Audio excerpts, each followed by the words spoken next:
Hello friends, welcome to Creative Medicine. In this lecture, we will learn about. Hello friends, let us now learn some important points about the progesterone. Progesterones are of two types. One, we have natural progesterone. Second, we have synthetic progesterones. Natural progesterones are C21 compounds, whereas synthetic progesterones are C19 steroids. Okay. So this progesterone is produced from corpus luteum will synthesize it. Okay. After ovulation, corpus luteum will produce progesterone. After pregnancy or in pregnancy, mainly the placenta produces this progesterone. And this progesterone is most commonly found in bound form, especially bound to cortical binding globulin. Sorry, this is cortisol binding globulin. It is bound to cortisol binding globulin and also albumin. Okay, now we will see the different actions of progesterone on the female reproductive system. So obviously this is the uterus and we have the vagina, and this is the fallopian tubes, and these are obviously the ovaries.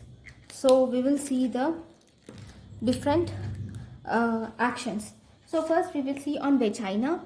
On vagina, it causes intermediate cells predominance with the help of progesterone. Estrogen will cause predominance of superficial cells, whereas progesterone causes predominance of intermediate cell, and thus it decreases the karyopyknotic index, whereas estrogen will increase the karyopyknotic index. Then if you see the cervical mucus, okay, in the cervix the mucus will be thick and scanty, and it fractures on stretching. Okay, when you try to stretch, you cannot, it is not stretchable. Okay, it easily breaks off on stretching. Tag says it breaks off on stretching. Okay, and this cervical mucus has increased protein content and it has decreased water and electrolyte ratio is decreased. And if you see on drying, if you see the cervical mucus on microscope, you will not see any fern-like pattern which is normally seen in estrogen. Excess is not seen in progesterone. So we will not have any fern-like pattern. And then if you see the uterus now, the uterus, okay, the uterus, if you see on the uterus, it has secretory effect on uterus. It has secretory effect on uterus, and it will also relaxes the muscles in uterus in pregnancy. Actually in pregnancy the uterus has to accommodate a baby, so the muscles of the uterus or the myometrium of the uterus should be in relaxed state. That is done by the progesterone.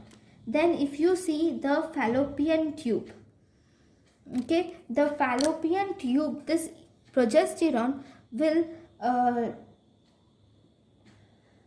this progesterone will decrease the motility and it will increase the secretions.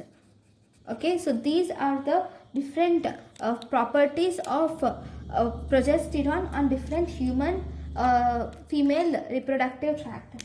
So if you see the other things, it causes salt and water excretion. This progesterone causes salt and water excretion, and it increases the basal body temperature, right? And then it decreases the HDL, increases the triglycerides, and it decreases the triglycerides.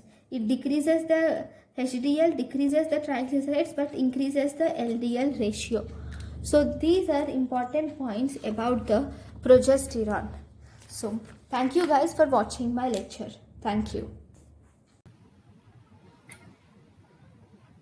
Thank you, and thank you for watching.